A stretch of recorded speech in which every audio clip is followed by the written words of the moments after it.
El 20 de agosto de 1917, yo, Karl Heinrich Graf von Albert-Hallstein, capitán de corbeta de la Marina Imperial Alemana y comandante del submarino U-29, deposito esta botella con este informe en el Océano Atlántico, en un punto que desconozco, pero que probablemente se encuentra alrededor de los 20 grados latitud norte, 35 grados longitud oeste, donde yace mi barco fuera de combate en el fondo del océano. Lo hago porque quiero que se sepan públicamente ciertos hechos insólitos, ya que con toda probabilidad no sobreviviré para poder darlos a conocer en persona, toda vez que las circunstancias que me rodean son tan amenazadoras como extraordinarias, entre las que se incluye no solo el U-29 inutilizado, sino también el derrumbamiento de mi férrea voluntad alemana de la manera más desastrosa.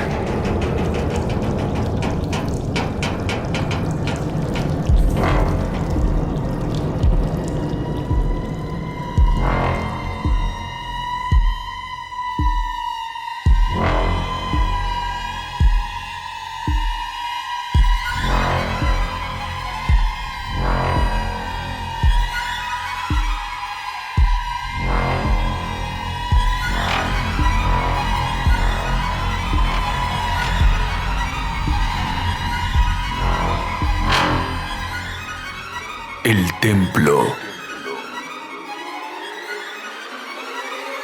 de Howard Phillips Lovecraft.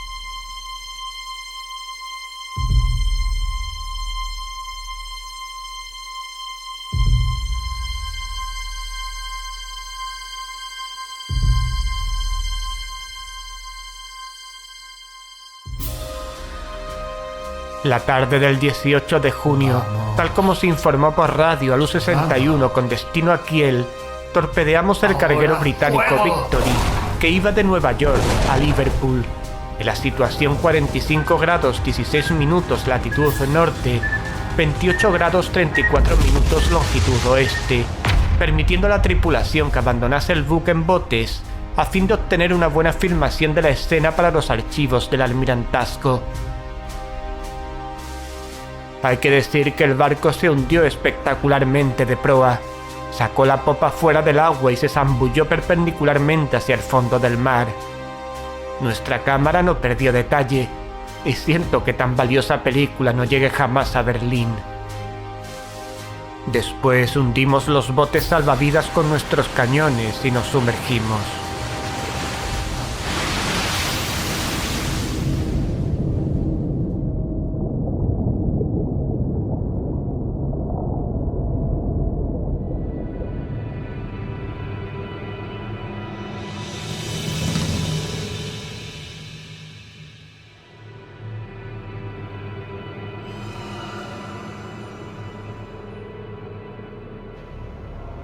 Cuando salimos a la superficie hacia el atardecer, encontramos en nuestra cubierta el cuerpo de un marinero, con las manos atenazadas a la barandilla de forma curiosa.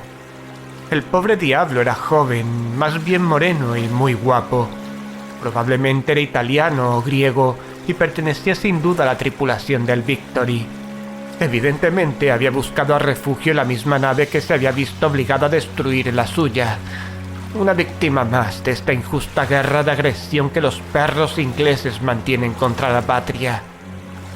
Nuestros hombres la registraron en busca de cualquier objeto y encontraron en el bolsillo de su marinera un trozo de marfil muy extraño, tallado, que representaba una cabeza de joven con una corona de laurel. Mi oficial, el alférez de navío Clense, opinó que el objeto era muy antiguo y de gran valor artístico, así que se lo confiscó a los hombres y se lo quedó. Pero ni a él ni a mí se nos ocurría cómo había llegado a manos de un simple marinero.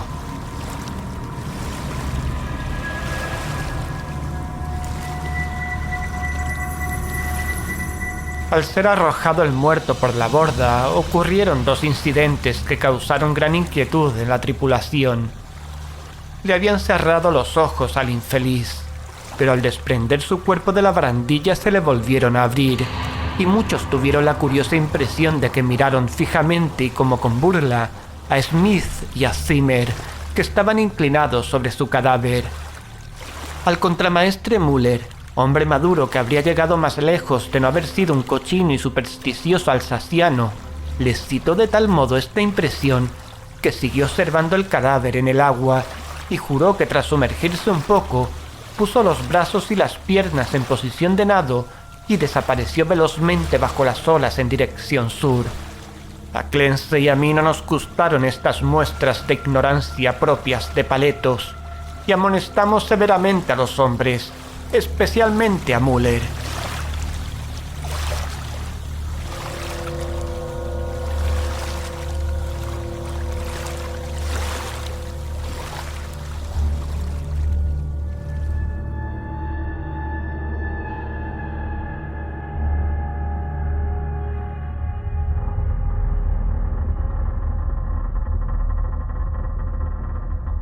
Al día siguiente se creó una situación muy molesta debido a la indisposición de algunos miembros de la tripulación. Evidentemente sufrían cierta tensión nerviosa a causa de nuestro largo viaje y habían sufrido pesadillas. Algunos parecían completamente aturdidos y torpes, así que después de comprobar yo personalmente que su debilidad no era fingida, la relevé de sus obligaciones. El mar estaba algo encrespado, de modo que descendimos a una profundidad en la que el oleaje era menos molesto. Aquí reinaba una calma relativa, pese a cierta misteriosa corriente en dirección sur que no logramos localizar en nuestras cartas oceanográficas. Los lamentos de los enfermos eran decididamente molestos, pero puesto que no parecían desmoralizar al resto de la tripulación, no recurrimos a medidas extremas. Nuestro plan era permanecer donde estábamos e interceptar el transatlántico Dacia, mencionado en la información de nuestros agentes de Nueva York.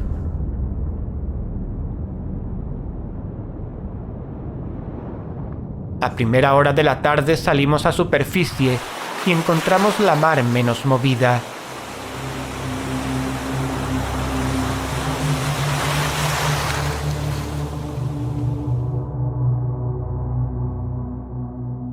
El humo de un barco de guerra apareció en el horizonte, pero la distancia y nuestra habilidad para sumergirnos evitaron todo peligro. Lo que más nos preocupaba eran las cosas que decía el contramaestre Muller, cada vez más incoherentes a medida que se iba haciendo de noche. Se encontraba en un lamentable estado de puerilidad, balbuceaba insensateces y hablaba de muertos que pasaban por delante de las portillas sumergidas, de cadáveres que le miraban fijamente a los que él reconocía a pesar de los hinchados que estaban, ya que los había visto ahogarse durante nuestras victoriosas hazañas germanas. Y decía que el joven que habíamos arrojado por la borda iba a la cabeza. Esto resultaba sumamente horrible e insensato, así que ordenamos que le encerrasen y le administrasen una sana ración de latigazos.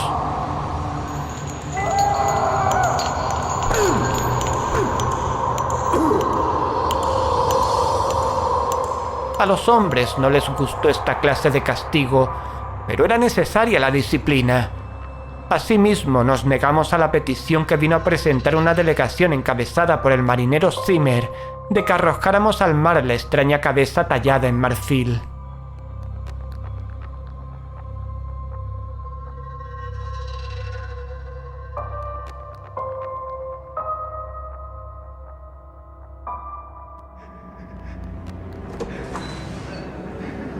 El 20 de junio, los marineros Baum y Smith, que habían caído enfermos el día anterior, se volvieron locos violentos.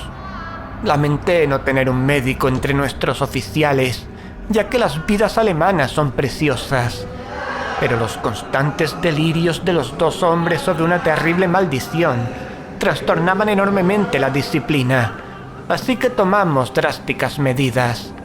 La tripulación aceptó el hecho con osquedad, pero pareció serenar a Muller, que en adelante no volvía a causar problemas.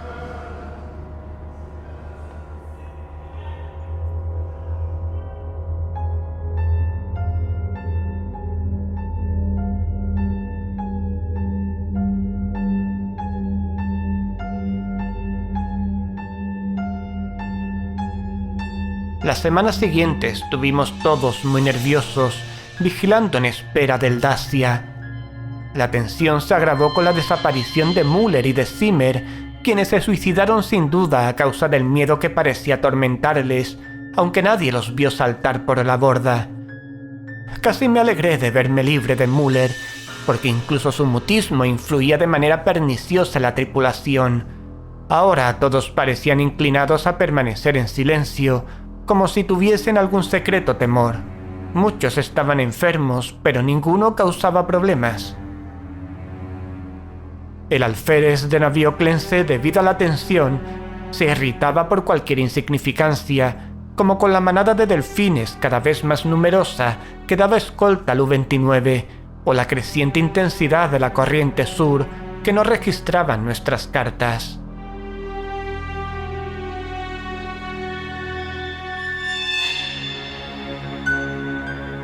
Por último, se hizo evidente que habíamos perdido el Dacia por completo.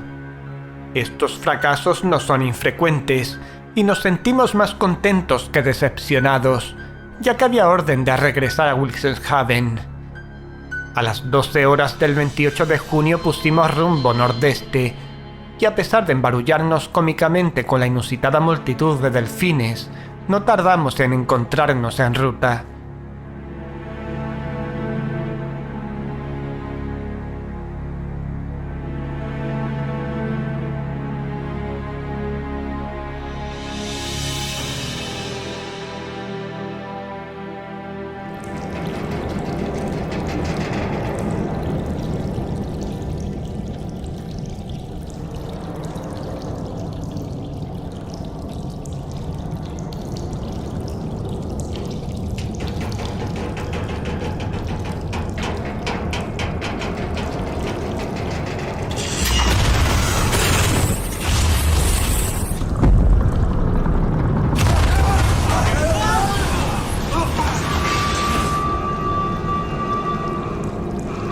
La explosión ocurrida en la sala de máquinas a las 2 horas nos cogió completamente de sorpresa.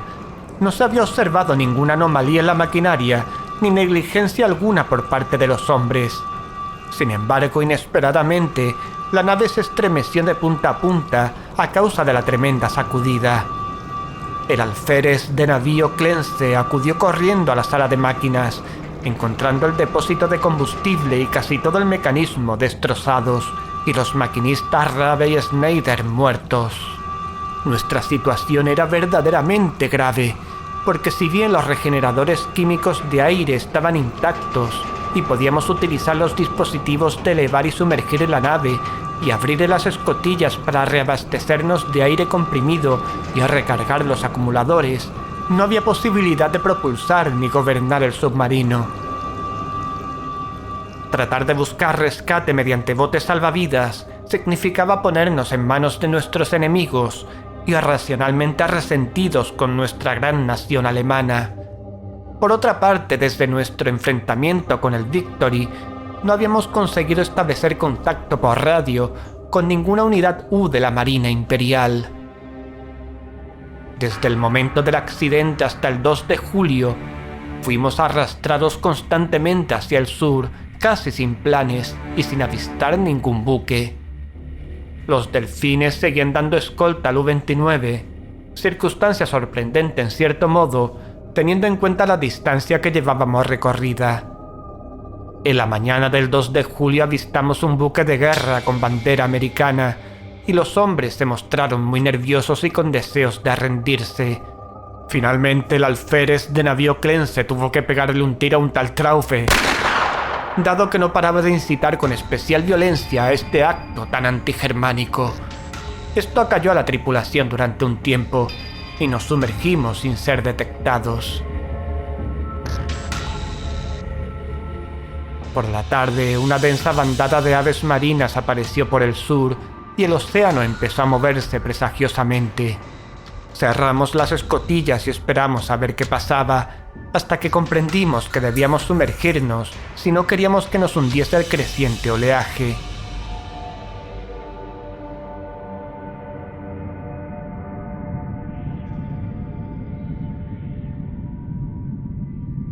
Cada vez teníamos menos presión de aire y electricidad, y tratábamos de evitar el uso innecesario de nuestros escasos recursos mecánicos. Pero en este caso no había elección. No bajamos a mucha profundidad, y cuando la mar se calmó un poco unas horas después, decidimos subir a la superficie. Pero entonces surgió una nueva dificultad. La nave se negaba a responder a nuestra dirección, pese a todos los esfuerzos de los mecánicos. Los hombres se asustaron aún más al sentirse prisioneros bajo el mar, y algunos empezaron a hablar nuevamente en voz baja de la imagen de marfil del alférez de navío Clense, pero la visión de su pistola automática les calmó. Mantuvimos a los pobres diablos todo lo ocupados que pudimos en la reparación de las máquinas, aunque sabíamos que era inútil.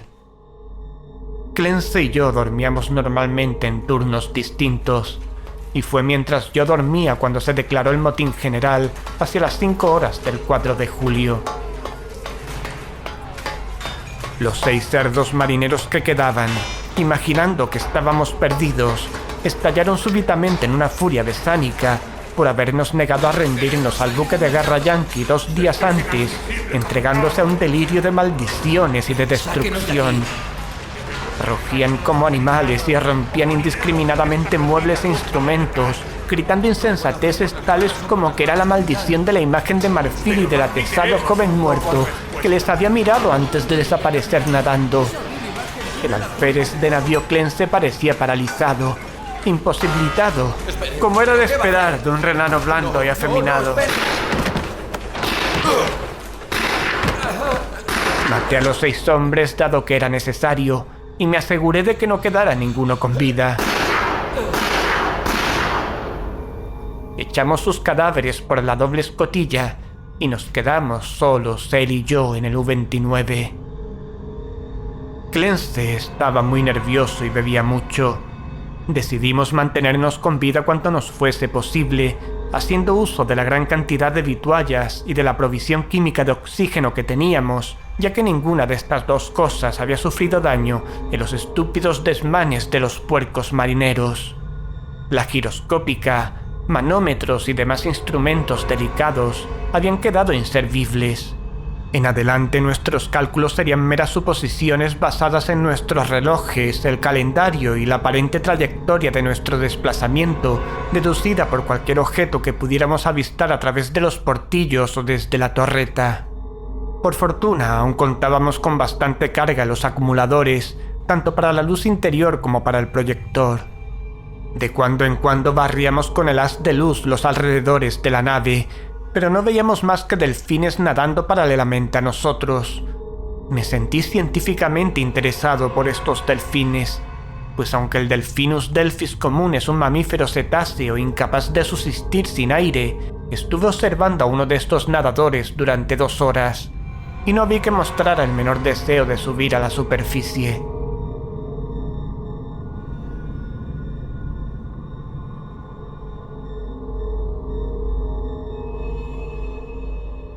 Con el paso del tiempo, Clense y yo llegamos a la conclusión de que seguíamos siendo arrastrados hacia el sur, a la vez que descendíamos cada vez más.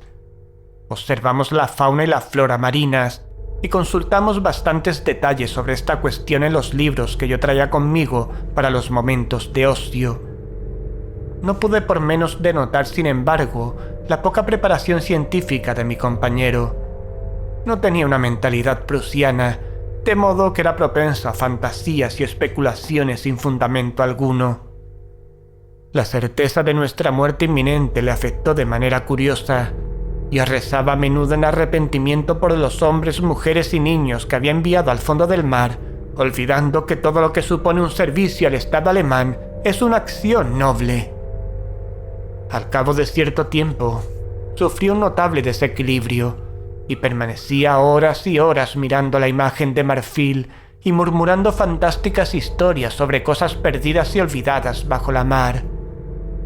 A veces, a modo de prueba psicológica, le hacía hablar de todos estos desvaríos y escuchaba sus interminables citas poéticas y relatos de barcos hundidos. Me daba mucha lástima su estado, ya que me desagrada ver sufrir a un alemán, pero no era persona con la que valiera la pena morir. En cuanto a mí, era un hombre orgulloso, consciente de que la patria honraría mi memoria y de que mis hijos serían educados para que fuesen como yo.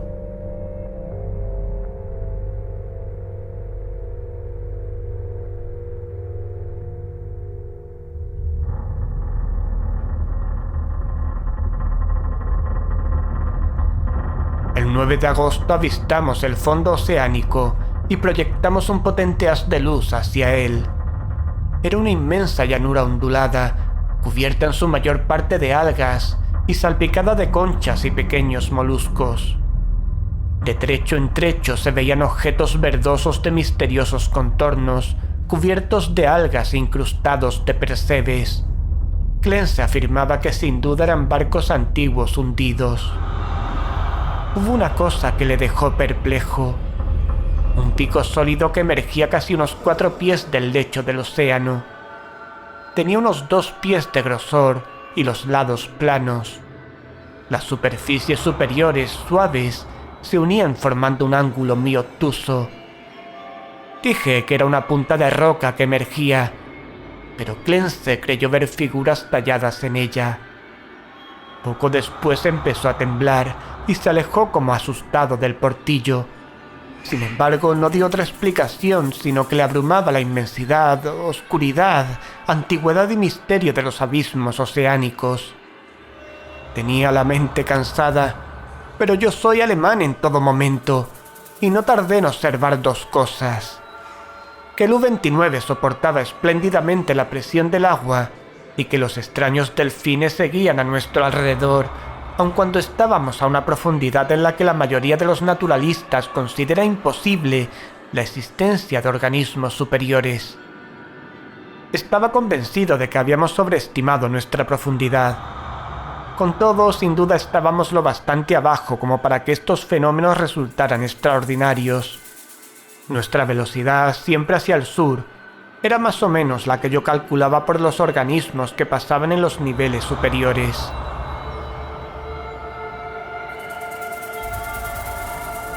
A las 3:15 del 12 de agosto, el pobre Clence se volvió completamente loco.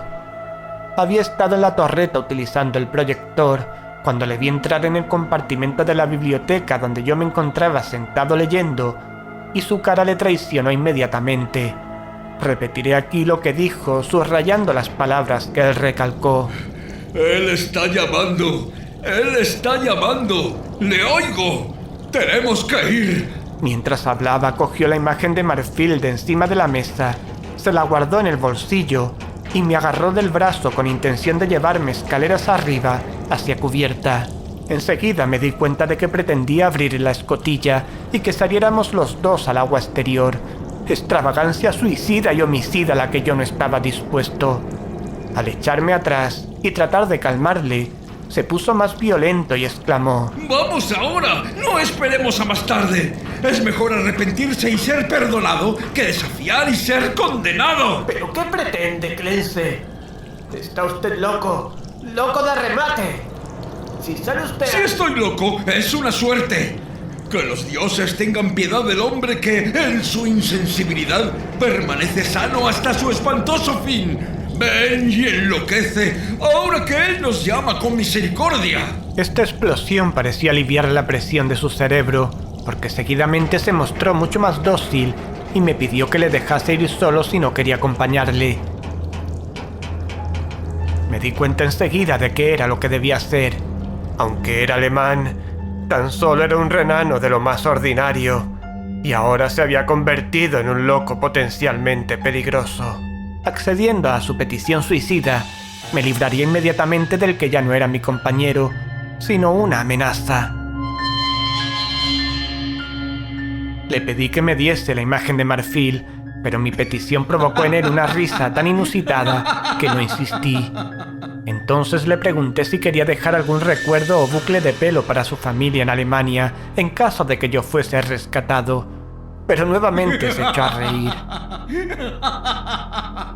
De modo que cuando subió por la escala fui a los mandos, y después de los intervalos de tiempo adecuados, hice funcionar el mecanismo que iba a acabar con su vida.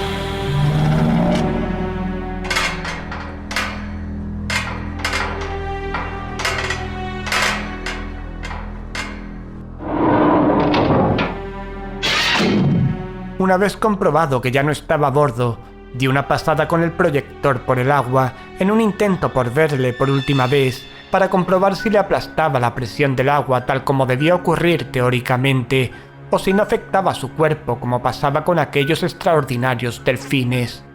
Sin embargo, no conseguí ver a mi difunto compañero, ya que los delfines se apelotonaban en torno al submarino, oscureciendo los alrededores de la torreta. Esa noche sentí no haberme apoderado disimuladamente de la imagen de marfil del bolsillo del pobre Clense, porque me fascinaba su recuerdo. No podía olvidar aquella cabeza joven y hermosa con su corona de hojas, aunque no poseo talante artístico. También sentía no tener con quien conversar. Era mejor tener a Clense, aunque no estuviera a mi altura intelectual, que a nadie. Esa noche no dormí bien, preguntándome cuándo me llegaría el fin. Evidentemente había muy pocas probabilidades de que me rescataran.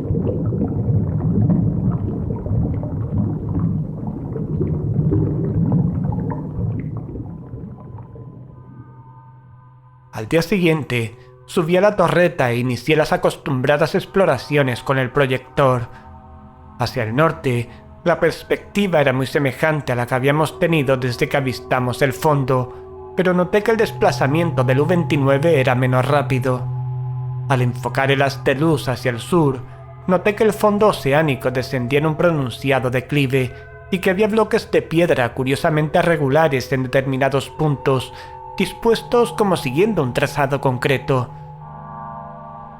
La nave al principio no descendió enseguida paralelamente a la creciente profundidad del océano, de modo que no tardé en verme obligado a ajustar el proyector a fin de seguir enfocando su potente haz hacia abajo.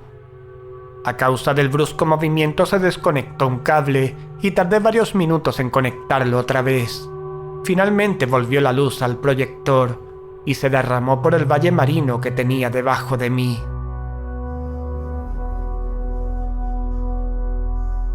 No soy propenso a dejarme llevar por emociones de ninguna clase, pero mi asombro fue muy grande cuando vi lo que el haz de luz eléctrica iluminaba. Sin embargo, como persona educada en la mejor cultura de Prusia, no debía haberme asombrado, ya que la geología y la tradición nos hablan igualmente de grandes transposiciones de zonas oceánicas y continentales. Lo que vi fue una complicada serie de edificios en ruinas, todos de una arquitectura magnífica aunque inclasificable y en diversos grados de conservación. La mayoría parecía ser de un mármol que brillaba blanquecino bajo los rayos del proyector, y el trazado general correspondía a una gran ciudad enclavada en el fondo de un estrecho valle, con numerosos templos y villas diseminados por las empinadas laderas. Había tejados hundidos y columnas caídas, pero aún reinaba un aire de esplendor inmensamente antiguo que nada era capaz de borrar.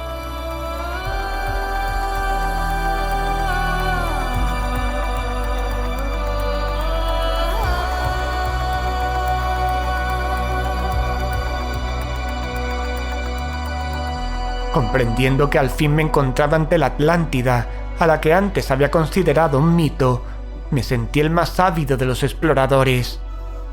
En el fondo de aquel valle había discurrido un río en otro tiempo, porque al examinar con más atención el paisaje, vi restos de puentes de piedra y de mármol, diques, terrazas y terraplenes en otro tiempo verdeantes y hermosos.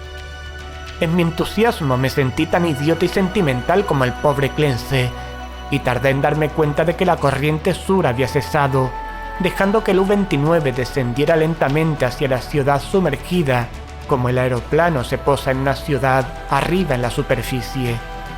También tardé en darme cuenta de que había desaparecido la manada de extraordinarios delfines.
Unas 2 horas después, la nave se posó en una plaza pavimentada cerca de la pared de roca del valle.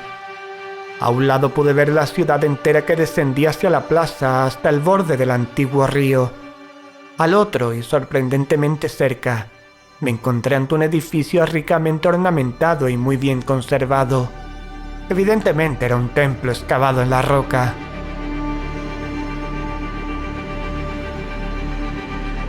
Del arte original de esta obra titánica solo me es posible aventurar conjeturas. La fachada, de inmensas proporciones, cubre al parecer una oquedad continua, ya que sus ventanales son numerosos y están ampliamente distribuidos. En el centro se abre un gran pórtico al que se llega por una escalinata de impresionantes peldaños, y el cual se encuentra rodeado de exquisitos relieves que representaban como figuras de bacantes. Delante se alzan las grandes columnas y el friso, decoradas ambas con esculturas de indescriptible belleza.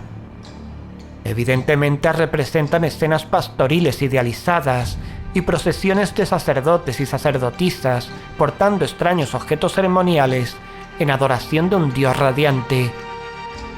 El arte es prodigiosamente perfecto, de concepción sensiblemente helénica, si bien está dotado de una extraña personalidad.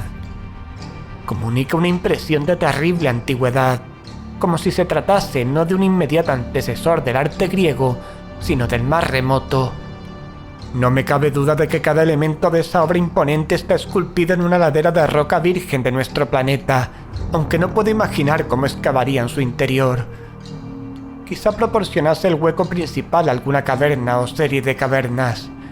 Ni el tiempo ni la inmersión han deteriorado la pristina grandeza de este templo terrible, porque sin duda se trata de un templo. Y hoy, miles de años después, descansa inmaculado e inviolado en la noche interminable y el silencio del abismo oceánico. No puedo calcular las horas que pasé contemplando la ciudad hundida con sus edificios, arcos, estatuas y puentes, y el colosal templo con su belleza y su misterio. Aunque sabía que mi muerte estaba cerca, me consumía la curiosidad, y seguí moviendo el proyector ansioso por ver. El haz de luz me permitía apreciar muchos detalles, pero no lograba revelar nada más allá de la puerta del templo tallado en la roca. Un rato después apagué, consciente de que debía ahorrar energía. Los rayos ahora eran sensiblemente más débiles que las semanas de navegación a la deriva, y como acuciado por la inminente privación de la luz, me aumentó el deseo de explorar los secretos de las aguas. Como alemán, debía ser el primero en pisar esos caminos olvidados durante milenios. Saqué y examiné una escafandra de grandes profundidades de metal articulado y probé la luz portátil y el regenerador de aire. Aunque sería difícil manejar yo solo la doble escotilla, pensé que podía salvar todos los obstáculos con mi habilidad científica y caminar efectivamente por esa ciudad muerta.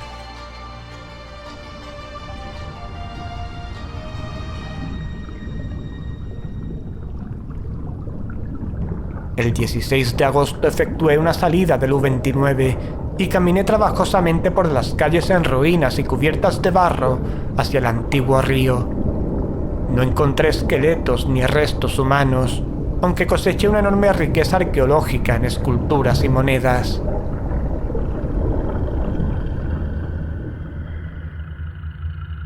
No puedo hablar ahora de todo ese material, si no es para expresar mi terror ante esta cultura que se encontraba en el cenit de la gloria, cuando los cavernícolas vagaban por Europa y el Nilo discurría sin que se asomara a él civilización alguna. Otros, guiados por este manuscrito, si llega a ser encontrado alguna vez, deberán revelar el misterio que yo solamente puedo señalar.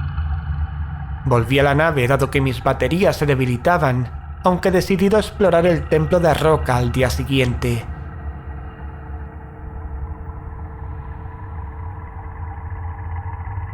El 17, aunque mis deseos de explorar el misterio del templo se habían vuelto más insistentes, me llevé un desencanto al descubrir que los materiales que necesitaba para recargar la lámpara portátil habían perecido en el motín de aquellos cerdos del mes de julio. Mi rabia no tuvo límites. Sin embargo, mi sentido común alemán no me permitía aventurarme a entrar sin las condiciones adecuadas en un recinto completamente en tinieblas que podía resultar la madriguera de algún indescriptible monstruo marino o un laberinto de cuyos pasadizos me fuera luego imposible salir. Todo lo que podía hacer era enfocar el proyector del U-29, acercarme hasta la puerta con su ayuda y examinar los relieves exteriores. El haz de luz entraba por el pórtico en ángulo ascendente, de modo que me asomé para ver si lograba descubrir algo, aunque fue en vano. Ni siquiera se veía el techo, y aunque di un paso o dos hacia el interior, después de tantear el piso con un palo, no me atreví a seguir. Además, por primera vez en mi vida experimenté la emoción del miedo. Empezaba a comprender cómo se habían originado algunos de los estados de ánimo del pobre Clense, ya que a medida que el templo me iba atrayendo cada vez más, sentí un terror ciego y creciente hacia sus abismos acuosos. Apagué las luces y me senté a meditar en tinieblas. Ahora debía ahorrar electricidad para las emergencias.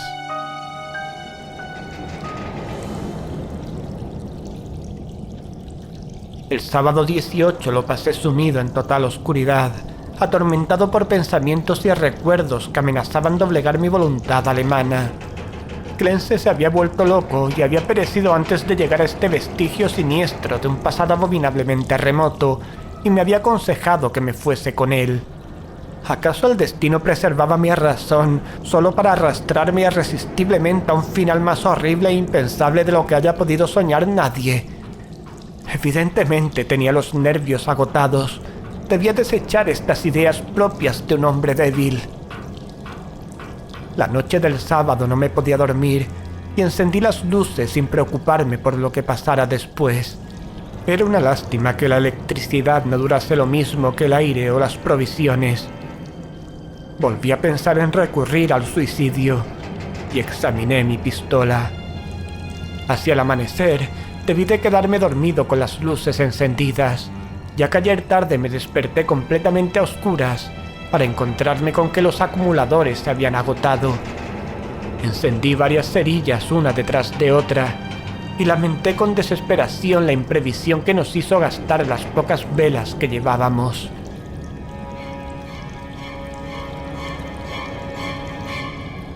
Después de apagarse la última cerilla que me atreví a encender, permanecí sentado completamente inmóvil, sin luz. Mientras pensaba en el inevitable fin, mi mente repasó los acontecimientos precedentes. Entonces me llenó a plena conciencia una impresión hasta ahora letargada que a un hombre más débil y supersticioso le habría hecho estremecer. La cabeza del dios radiante de las esculturas del templo de roca es idéntica al trozo de marfil tallado que el marinero muerto sacó del mar y que el pobre Clense devolvió. Me quedé un poco aturdido ante esta coincidencia, pero no sentí miedo. Solo el pensamiento inferior se apresura a explicar lo singular y lo complejo mediante el recurso primitivo del sobrenaturalismo. La coincidencia resultaba extraña, pero yo tenía una razón demasiado sana para relacionar circunstancias que no admiten una conexión lógica o asociar de manera extraña los desastrosos acontecimientos que desde el hundimiento del Victory habían conducido a mi presente situación crítica. Comprendiendo que necesitaba descansar, Tomé un sedante a fin de procurarme un poco más de sueño. Mi estado de nervios se reflejó en mis pesadillas, ya que me pareció oír gritos de personas ahogándose y ver sus rostros apretados contra el cristal de los portillos de la nave. Y entre las caras muertas estaba el semblante burlesco y vivo del joven de la imagen de marfil.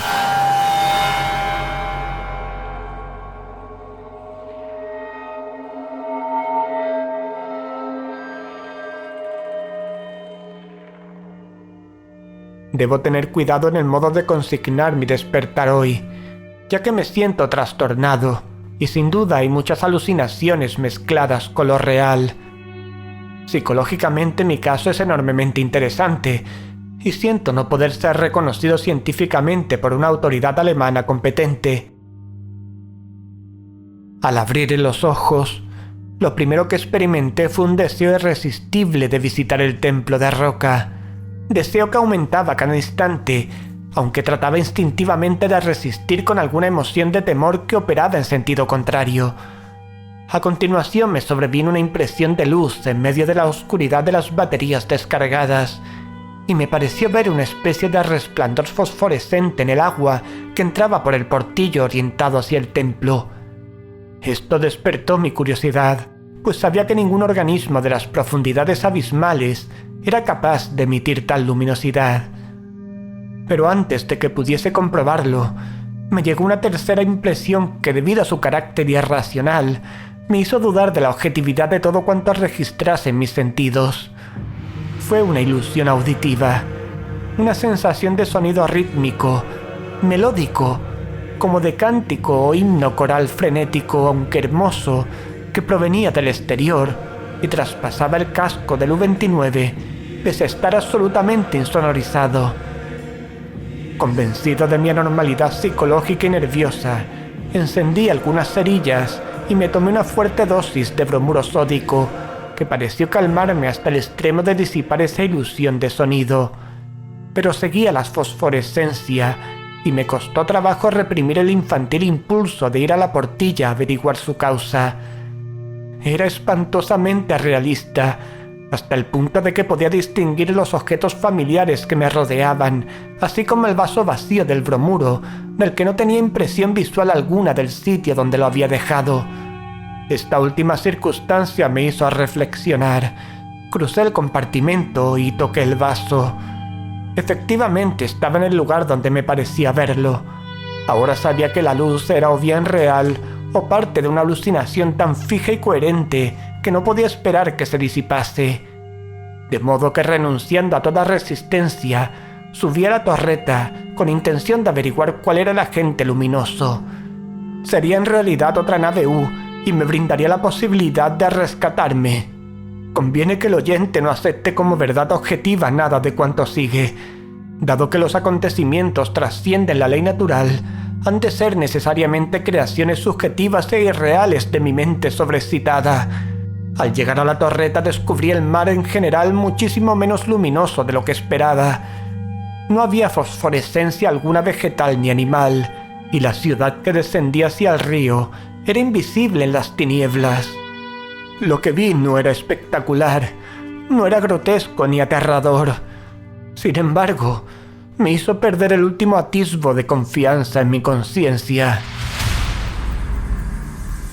La puerta y los ventanales del templo subacuático tallado en el monte de roca se encuentran vívidamente iluminados por un resplandor vacilante que parece proceder de las llamas poderosas de un altar que se situará en lo más profundo de su interior.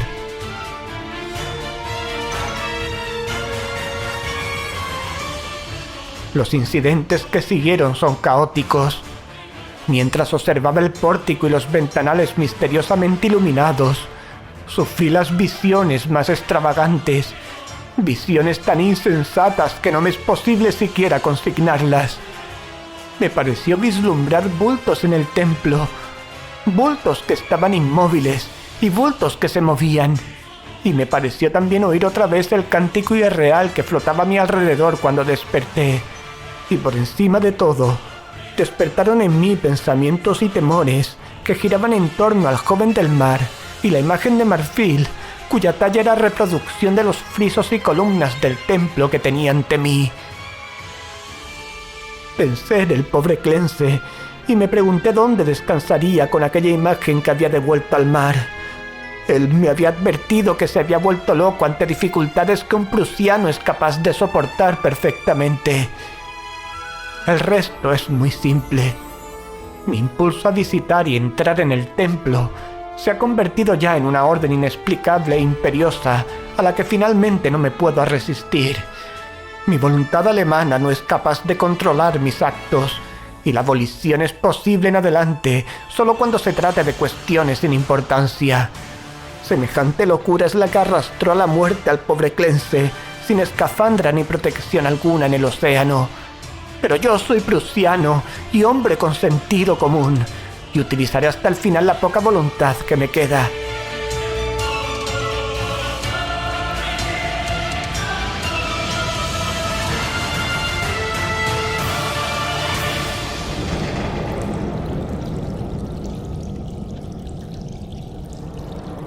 Cuando comprendí por primera vez que debía ir, preparé la escafandra y el regenerador de aire para ponérmelo inmediatamente.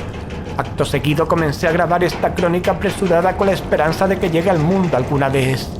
Meteré la grabación en una botella, la sellaré y cuando salga del U-29 y lo abandone por última vez, la confiaré al mar. No tengo miedo, ni siquiera de las predicciones del loco Clense. Lo que he visto no puede ser cierto, y sé que esta locura de mi propia voluntad puede conducirme a la asfixia todo lo más cuando el aire se termine. La luz del templo es una pura alucinación, así que moriré serenamente como alemán en las negras y olvidadas profundidades. Esa risa demoníaca que oigo es tan solo producto de mi cerebro debilitado. Me pondré cuidadosamente el traje y subiré intrépidamente la escalinata de ese santuario primordial, de ese mudo secreto de las aguas insondables y de los tiempos inmemoriales.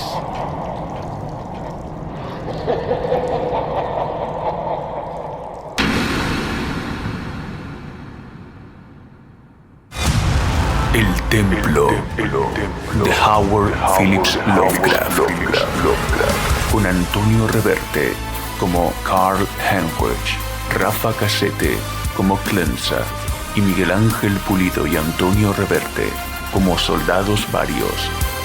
Dirección y montaje, Antonio Reverte. Postproducción, Miguel Ángel Pulido. Cabecera, créditos y promos, Mariano Bascón. Terror y nada más.